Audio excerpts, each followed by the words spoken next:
그날 밤 나는 주유소에 조금 일찍 도착해 혹시나 다른 직원에게 그에 대해서 물어보았다. 하지만 그의 진짜 이름과 살고 있는 곳을 알고 있는 사람은 아무도 없었다. 아무렇든 상관 있나요? 그는 그냥 밤근무를 즐기는 늙은 괴짜일 뿐이에요. 그리고 밤이 돼서 소크를 만났다.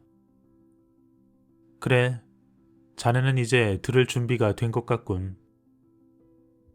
옛 일본에는 암살 전문 집단이 존재했지. 그들은 정말 무시무시했어. 둔갑술도 하고 날아다니기도 하고. 내 환상 세계의 문이 실망감으로 냉랭한 바람을 일으키는 듯했다. 물론이겠죠. 사람들은 그들을 보고 혹은 마술을 부린다 생각했지만 실제로 그들은 마술을 부리는 게 아니었지. 그들의 비밀은 강렬한 육체적 정신적 훈련에 있었어. 소크, 무슨 얘기를 하려는 거예요? 뭘 알고 싶을 땐 끝까지 기다려.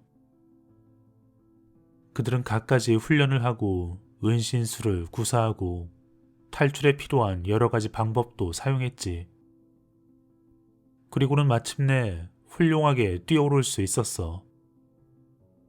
이제야 비밀이 나오네요. 나는 기대에 차서 두 손을 거의 비빌 뻔했다. 그들 젊은 전사는 어린아이였을 때부터 뛰어오르는 법을 배웠어.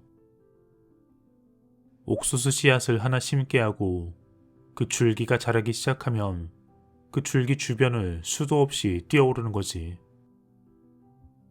줄기는 날마다 조금씩 더 자라고 아이는 매일 뛰고 어느 날 줄기가 아이의 머리 높이보다 더 자라지만 아이는 계속해서 뛰어오르지. 하지만 아이가 그 줄기를 뛰어넘지 못하면 그에겐 다시 씨앗이 주어지고 처음부터 새로 시작해야만 했어. 그리고 결국 젊은 전사가 넘지 못할 줄기는 없었지. 그래서요? 그런데요? 비밀이 뭐예요? 나는 결정적 사실을 기다리며 질문했다. 소쿠는 잠시 침묵하더니 이렇게 얘기했다. 그들은 옥수수 줄기로 연습을 했지. 나는 주유소를 이용하고 말이야. 그게 다예요? 지붕 위의 비밀이 바로 그거란 말이에요? 댄, 자네가 할 수 있을 때까진 그게 다야. 무슨 말인지 도대체 이해할 수 없었다. 날 그냥 또 놀려먹었단 말인가? 지붕에 뛰어오르는 걸 가르쳐 주긴 할 거예요? 그럴 수도 있고 아닐 수도 있고. 지금은 그 드라이버 좀 던져주지. 나는 약간 심통이 나서 드라이버를 그가 있는 쪽의 반대 방향으로 아무렇게나 던져버렸다. 하지만 순간 그는 시선을 돌리지도 않고 엄청난 반사 속도로 한 손으로 그것을 잡아냈다. 그렇게 시간이 지나며 그와 나의 관계는 계속 이어졌다. 나에게 여러 가지 이야기를 해주며 또 내 자신에 대한 이야기도 많이 나누었다. 하지만 그는 언제나 변화무쌍하고 상식을 벗어나 때로는 재미있다 못하기도 하고 때로는 괴상하기조차 했다. 한 번은 그 무엇에도 흔들리지 않는 고요한 평정이 주는 위대한 이점, 이런 진지한 가르침을 나에게 전하던 중 동네 개 한 마리가 주유소 입구에 실례를 하고 달아나자 그 뒤를 고래고래 소리 지르며 달려갔다. 정말로 알 수 없는 사람이었다. 하지만 그런 그에게 적응을 해나갔고 솔직히 그와의 만남이 체조 연습보다 더 재미있어졌다. 그는 매일 밤 내 이야기를 듣고 싶어 했다. 왜 그리 내 삶의 세세한 부분에 관심이 많냐 물어보자 그가 답했다. 그건 말이야. 자네의 병이 얼마나 퍼졌는지를 알려면 자네가 품고 있는 그 각종 환상을 이해해야 하기 때문이지. 전사의 길로 통하는 문을 열기 전에 우리는 자네 마음부터 청소해야 할 거야. 아니 뭐 됐어요.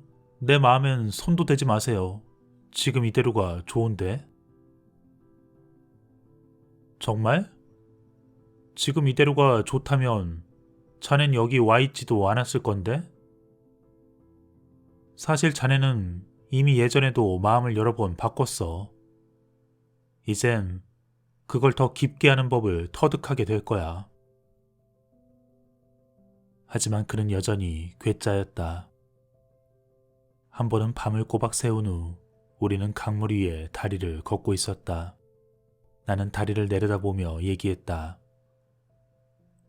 비가 와서 강물이 얼마나 불었는지 궁금하네요. 별 생각 없이 던진 말. 하지만 어느새 나는 이미 강물에 들어가 있었다. 눈 깜짝할 사이에 다리 위에서 그가 나를 내던진 것. 나는 가까스로 강기슭으로 몸을 힘겹게 끌어올렸다. 당연히 화가 머리끝까지 치밀어 올랐지만 입 다물고 있기로 단단히 마음먹었다. 마치 쓸데없는 생각은 금물이랄까. 날이 갈수록 나는 그와 나의 차이에 대해 점점 더 인식하게 되었다. 어느 날 밤 나는 사람들이 내게 가끔 불친절한 것에 대해서 불평을 하고 있었다. 그러자 그가 부드럽게 말했다. 자네의 공경에 대해 다른 사람이나 상황을 탓하는 대신 자네 삶의 현재 상태 그대로를 책임지는 편이 나을 거야. 눈이 열릴수록 자네의 건강, 행복, 그리고 삶의 모든 경우가 사실은 대부분 의식적이든 무의식적이든 자네 자신에 의해서 만들어진 것임을 보게 될 거야. 뭐 무슨 뜻인지도 잘 모르겠고 거기엔 동의할 수 없는데요. 뭐 내가 자네 같은 사람을 처음 만났겠나? 예전에 중부지방에서 공사 현장에서 일하던 사람이 있었지. 점심시간이 되면 모든 사람들이 모여 음식을 먹곤 했어. 그 친구 이름은 샘이었군. 맞아. 샘은 도시락통을 열면서 늘 투덜댔어. 이런 망할. 또 땅콩버터와 잼이야? 난 땅콩버터와 잼이라면 이젠 질색이야. 그다 날마다 징징대니까 보다 못한 다른 인부가 얘기했지. 제발 부탁인데 말이야 쌤. 그렇게 땅콩버터와 잼 샌드위치가 싫으면 와이프한테 다른 걸 좀 만들어 달라고 하면 되잖아. 그러자 쌤이 대답했지. 마누라라니. 그게 무슨 소리야. 난 결혼 안 했어. 내 샌드위치는 내가 싸는 거야. 소크는 잠시 말을 멈추더니 덧붙였다. 우리 모두 각자 먹을 샌드위치를 직접 만들고 있어. 그러면서 그는 샌드위치가 2개 담긴 봉투를 나에게 내밀었다.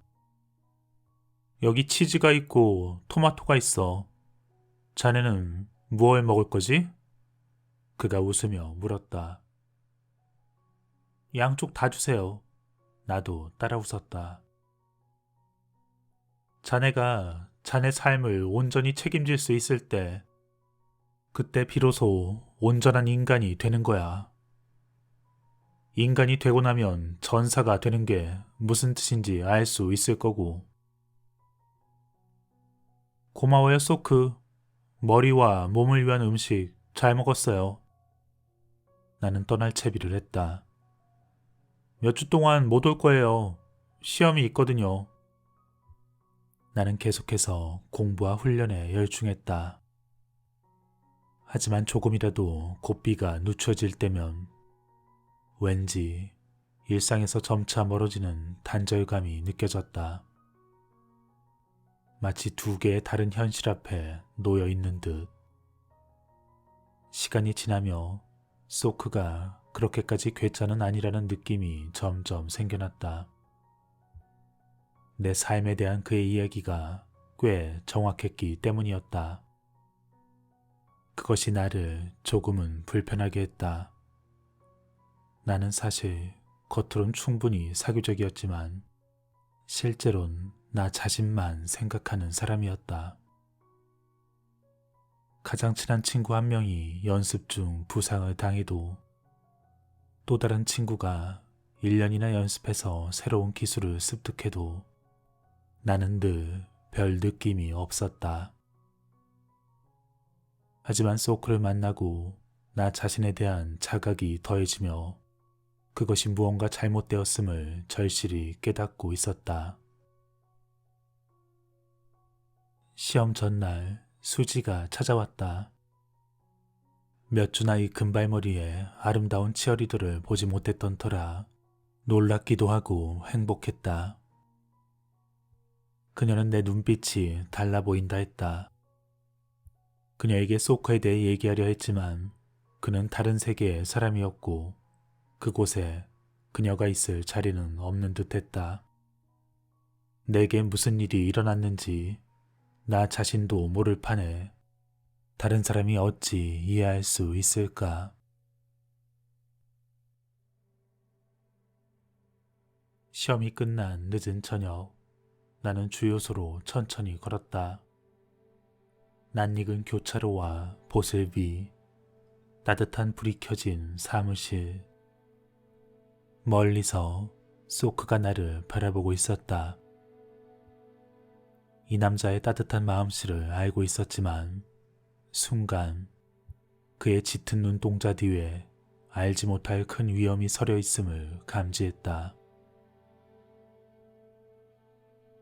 돌아와서 기쁘네. 나는 다가갔고 그가 얘기했다. 이봐, 느껴지나? 뭐가요? 느껴봐. 비가 바로 그치더니 바람이 방향을 바꾸는 듯했다. 이상하게도 따뜻한 바람. 바람 말인가요, 소크? 그래, 바람. 바람이 변하고 있어. 자네에게 전환점이란 뜻이지. 지금이 말이야. 사실은 나도 눈치채지 못했으니까. 하지만 오늘 밤은 자네에게 결정적 순간이야. 자네는 떠났다가 다시 돌아왔지. 그리고 지금 바람이 바뀌고 있어. 지금 당장 할 일이 있어. 겁먹지 말게. 갑자기 벽을 치듯 우렁차게 하지만 가벼운 목소리로 그가 얘기했다. 나는 조금 무서워졌다. 소크, 제발 좀 그만해요. 댄, 자네가 전사의 길을 보기 전에 우리가 자네 마음을 바꿔야 한다고 말한 거 기억나나? 예, 뭐 그렇지만 정말 생각이 겁먹지 말게나. 공자의 말씀으로 위안을 삼아봐. 변하지 않는 건 오직 최고의 현인 그리고 바보뿐이다. 그는 미소 지으며 손을 내밀어 내 관자놀이의 양손을 부드럽게 하지만 단단히 고정했다. 그리고 잠시 아무 일도 일어나지 않다가 갑자기 머리 가운데에서부터 무언가 점차 압박해오는 듯이 느껴졌다. 머릿속 가득 윙윙거리는 듯하다. 파도가 기슭을 때리는 듯한 소리가 나고 종소리가 울렸다.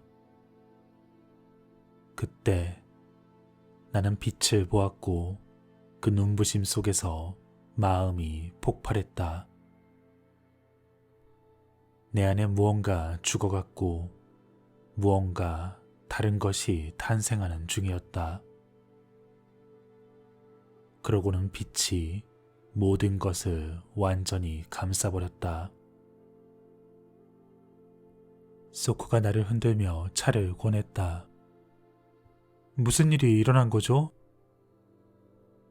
글쎄, 자네 에너지를 조종해서 몇 개의 새로운 회로를 열었다고 해야 할까?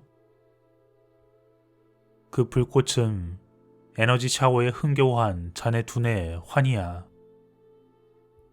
자넨 이제 평생에 걸친 지식에 대한 환상에서 벗어났어.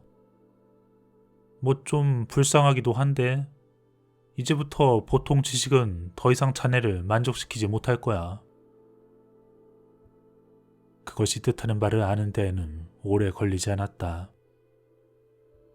다음날 강의 중 나는 필기하던 것을 문득 멈췄다. 갑자기 강의실의 색과 질감이 느껴지고 주변 사람들의 에너지가 느껴진달까. 강의실 밖으로 나오자 익숙한 목소리가 들렸다. 수지였다. 아, 수지. 다시 봐서 반갑다. 내가 좀 바빴어. 그녀는 여전히 웃고 있었지만 나는 그녀의 감정을 느낄 수 있었다. 상처와 질투심. 바닥에 깔린 카펫의 우둘두툴한 감촉에 얼이 빠지기도 했다. 내 모든 감각이 마치 활짝 열려버린 것 같았다. 소크가 말한 대로 무언가 분명히 일어났지만 그것이 전혀 달갑지만은 않았다. 하지만 활짝 열려진 감각 덕분에 나는 수도꼭지를 끝까지 열어젖히듯 나의 에너지를 모두 쏟아 열고 나는 살아났다. 뛰고 도약하고 매달리고 고개사와 마술사 그 자체였다. 내 생애 최고의 날 중 하루. 나는 내게 벌어지고 있는 일을 정리해 보았다. 어쩌면 소크는 정말 전혀 다른 사람일지도 모를 일이었다. 하지만 소크를 만나러 사무실의 계단을 오르며 그의 한박 웃음을 보자 나는 어쩐지 마음이 또 편해졌다. 여행 갈 준비 됐나? 이번엔 대체 무슨 일인지 말하기 전엔 싫어요. 나는 완강한 거부의 뜻으로 가슴 위로 팔짱을 꼈다. 소크가 한숨을 쉬었다. 난 전사야. 자네는 애송이고. 그냥 선택해. 여기 앉아 입을 다물거나 아니면 자네 그 멋진 체육관으로 돌아가 나를 만난 사실조차 잊고 살거나. 진담이세요? 그래. 나는 1초나 머뭇거렸을까. 냉큼 자리에 앉았다. 사실은 나도 더 큰 무언가를 계속 기대하고 있었던 것이었다. 그런데 소크는 서랍을 열더니 길게 자른 천을 몇 개 꺼내 나를 의자에 묶기 시작했다. 아니, 왜 그래요? 고문이라도 할 건가요? 아니야. 좀 조용히 있게나. 그가 마지막 천 조각을 비행기 안전벨트처럼 내 허리와 의자에 감으며 말했다. 내가 날기라도 하는 건가요? 나는 반 농담으로 물었다. 말하자면 그렇지. 그 말을 마치자 내 앞에 무릎을 꿇고 내 머리를 잡더니 두 엄지손가락을 내 눈두덩 바로 위에 뼈에 갖다 댔다. 그 순간 매우 긴장되었다. 그리고 다음 순간 나는 모든 것을 깡그리 잊었다. 형형색색의 빛이 번쩍이고 무슨 소리가 나는 것도 같았으나 저 멀리 들려와 그 의미를 파악할 수 없었다. 소코와 나는 어느새 파란 연기로 가득한 복도를 걷고 있었다. 발은 움직이고 있었지만 땅을 느낄 수는 없었고 거대한 나무들이 우리를 둘러싸더니 빌딩으로 변했다. 그 빌딩은 다시 바위 덩어리로 그리고 절벽의 가장자리가 되었다. 연기는 사라지고 살을 애는 듯 차가운 공기. 파란 구름이 길게 뻗으며 수평선 위의 주황색 하늘과 맞닿았다. 온몸이 떨리고 무슨 말을 하려 했지만 나오지가 않았다. 순간 소크가 내 몸에 손을 얹어주자 무척 따뜻했고 그것은 나를 진정시켜 주었다.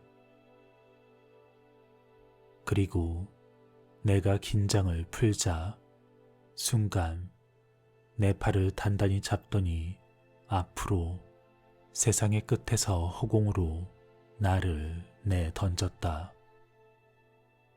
나지막히 소크의 목소리가 들렸다. 이 여행은 진짜야. 자네가 평상시에 잠자다 깨는 그 꿈보다 더 진짜라고. 주의를 기울여봐. 저 멀리 아래쪽에서 벌어지는 장면들이 눈에 들어왔다. 그곳은 동구권 어느 국가의 체조 경기장이었고 한 여자 소련 대표 선수가 연기를 펼치고 있었다. 그녀는 긴장된 표정으로 평행봉 앞으로 걸어가고 있었는데 순간 그녀의 목소리가 들렸다. 재빨리 관중석을 돌아보자 여기저기 왁자지껄한 목소리가 수없이 들려왔다. 하지만 그들은 곧 시작될 연기를 바라보며 조용히 앉아있을 따름이었다. 그제서야 깨달았다. 나는 사람들의 마음을 읽고 있었다. 그리고 선수들의 마음이 얼마나 격렬하게 요동치고 있는지 절실하게 느껴졌다. 하지만 그들이 평정을 찾고 연기에 몰입하는 순간 그들은 궁극의 고요에 도달했다. 순간 나는 내가 왜 체조를 그토록 사랑하는지를 깨달았다. 그것은 결국 소란스러운 내 마음의 은총과도 같은 휴식. 공중에서 회전하는 동안 나는 모든 일을 잊을 수 있었던 것이었다. 내 몸이 몰입해 있을 때면 내 마음은 침묵의 순간 속에서 쉴 수 있었다. 순간 갑자기 나는 허공 속으로 다시 굴렀다. 하지만 이번엔 위쪽을 향해서. 나는 정신없이 되돌아 감기는 영화의 한 장면처럼 절벽 꼭대기에서 협곡 아래로 그리고 안개 속으로 어슴풀에 뒷걸음쳐지고 있었다. 그 순간 어디선가 바람이 불어왔고 그 바람은 나를 시간과 공간 너머로 데려가 주었다. 나는 눈과 귀를 가진 바람이 되어 있었다. 나는 바람이 되어 멀고도 넓게 보고 들었다. 벵골만 근처에 인도 동쪽 해안을 지났고 거리에서 청소하는 한 사람을 지나쳐 홍콩의 한 시장에서 상인과 손님의 주변을 소용돌이쳤다. 상파울루 거리를 휘몰며 열대 날씨에 배구를 즐기는 독일 관광객들의 땀을 씻어내고 그렇게 나는 모든 나라를 거쳤다. 중국과 몽골 그리고 소련의 드넓은 땅을 큰 소리를 내며 지나갔다. 호주의 계곡과 고산지대의 초원에 돌풍이 됐고 노르웨이의 현만을 가르는 찬바람이 되기도 했다. 파리의 피갈거리를 어지럽히고 텍사스를 거칠게 뒤흔드는 회오리 바람이 됐다가 오하이오주의 켄튼에선 괴로움에 울부짖는 한 여인의 머리칼을 부드럽게 쓰다듬는 산들바람이 되었다. 그랬다. 나는 모든 종류의 감정을 경험하고 인간의 모든 고뇌의 외침과 그 웃음의 메아리를 들었다. 모든 사람들의 모든 상황이 내게 열렸다. 나는 그들 모두와 그들의 그 모든 상황을 느끼고 이해할 수 있었다. 어떤 이들은 삶과 죽음의 딜레마를 피하기 위해 그 무언가를 찾고 있었고, 그들의 마음은 때로는 바람보다 빨리 몰아치고 있었다. 또 어떤 이들은 혼돈 속에서 고통스러운 탐색을 펼쳤지만 현실은 번번이 그들의 꿈과 빗나갔고 행복이 그들의 길목 바로 뒤에 있었지만 그 길목을 도는 이는 아무도 없었다. 그리고 그 모든 것의 근원에는 인간의 마음이 자리 잡고 있었다. 소크가 나를 묶은 천을 풀었을 때 어느새 햇살이 차고의 창문을 가르고 나의 눈, 그 모든 것을 지켜본 이 두 눈에 빛이 들어오자 눈물이 가득해졌다. 소크는 나를 부축해 사무실로 들어갔고 나는 온몸을 떨며 소파 위에 누웠다. 그러자 불과 얼마 전까지 저 단순하고 자만심 강한 젊은이는 더 이상 존재하지 않음을 깨달았다. 나는 갑자기 무척 나이가 많은 듯이 느껴졌다. 세상의 모든 고뇌와 인간의 모든 마음의 한계를 보았고 그 어찌할 수 없는 슬픔에 눈물을 흘렸다. 더 이상 숨을 곳이 없었다.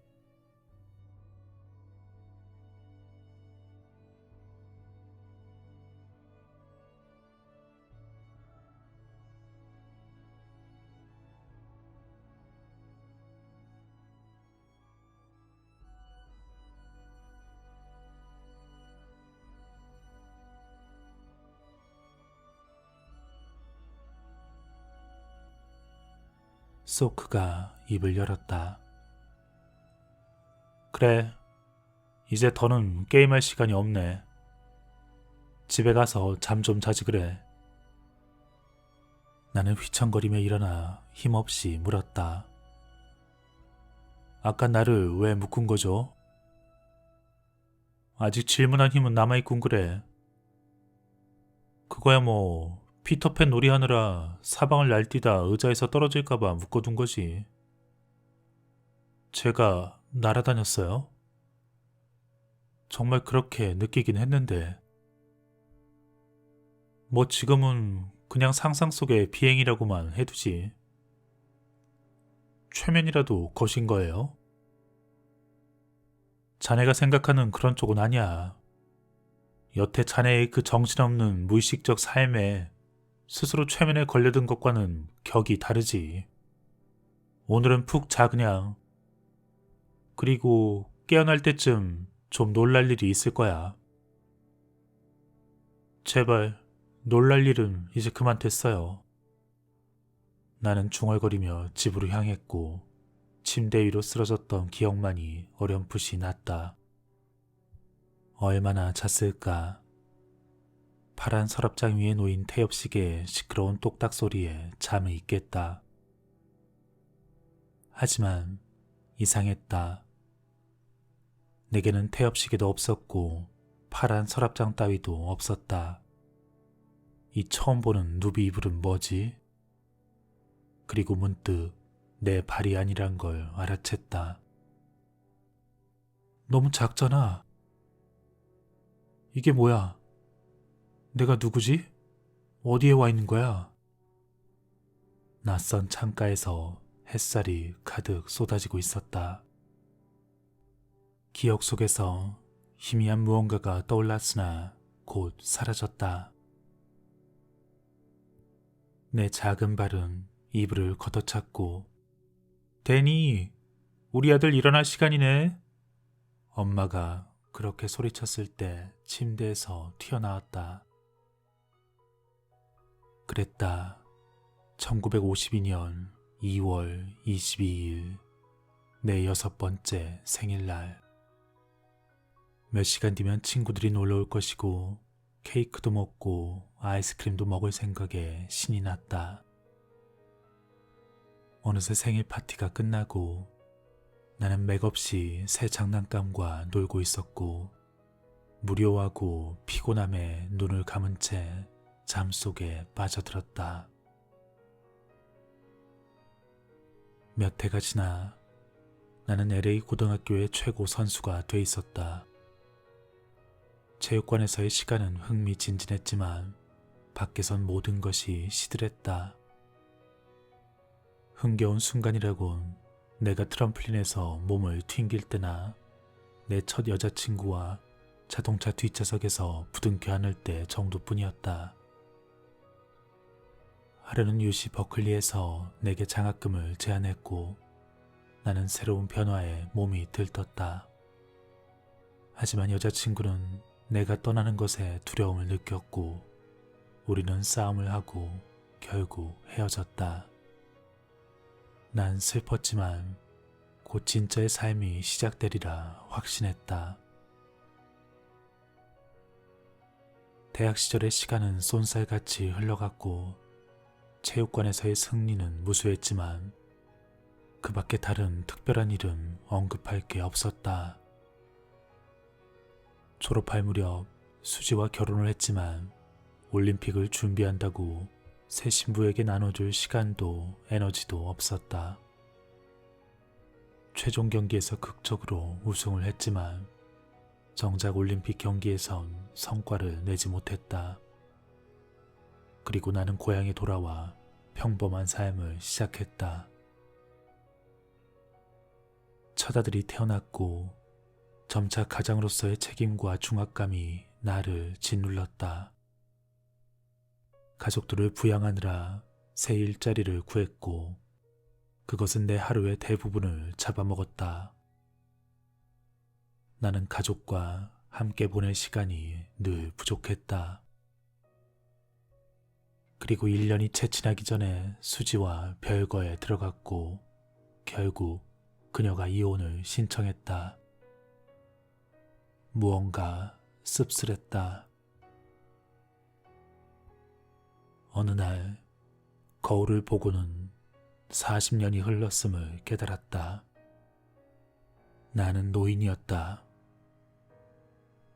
내 삶이 어디로 다 가버린 걸까?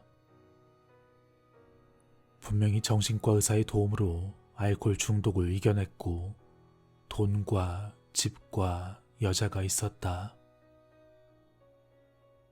하지만 지금은 모두 사라졌고 난 혼자였다. 늦은 밤 침대에 누워 아들이 어디에 있는지 궁금해했다. 그를 마지막으로 본 것이 수년 전. 내 황금 시절의 친구들과 수지, 어디서 뭘 하고 있을까? 나는 이제 와인을 홀짝이며 TV를 보고 지나간 시절을 회상하며 대부분의 시간을 흔들의자에 앉아 보내고 있었다. 집 앞에서 아이들이 노는 것을 지켜봤다. 그래, 괜찮은 삶이었어. 나는 생각했다. 내가 추구했던 것을 다 이루었는데, 그런데 왜 지금 행복하지 않은 거지? 하루는 잔디밭에서 놀던 꼬마 하나가 내가 앉아있는 곳으로 다가왔다. 부침성 있는 작은 아이가 내게 물었다. 할아버진 몇 살이세요? 난 200살이야. 아이가 깔깔대더니 말했다. 아니에요. 틀렸어요. 그러더니 엉덩이 위에 손을 얹었다. 나도 웃었는데 그만 기침 발작이 일어났다. 그러자 간호사가 다가와 나를 돌봐주고 나는 가쁜 숨을 내쉬며 얘기했다. 메리, 나 좀 잠시 혼자 있게 해주겠나? 물론이죠, 밀맨씨. 나는 혼자 앉아 있었다. 생각해보면 인생을 통틀어 나는 늘 혼자였다.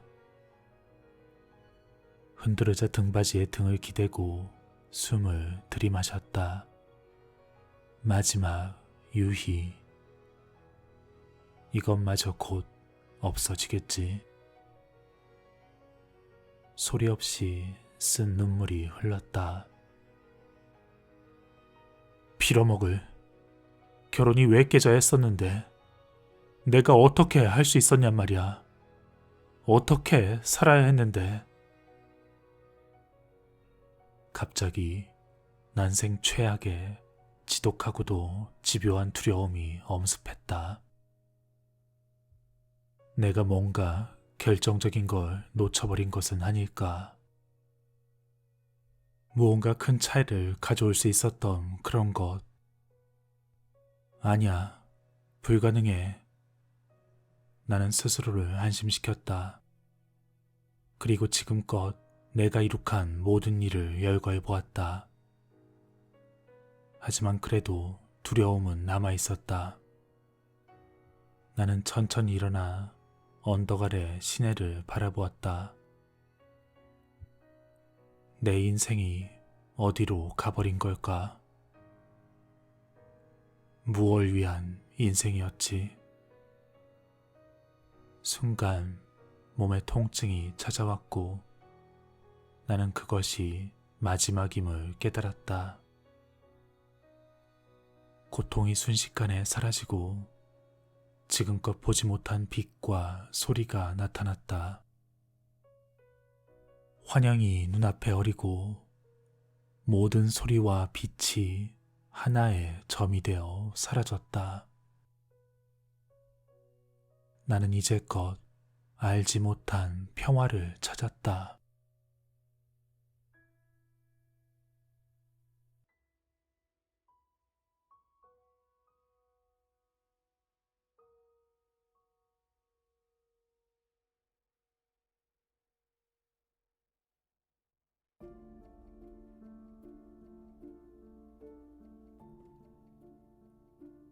귓가에 전사의 웃음소리가 퍼졌다.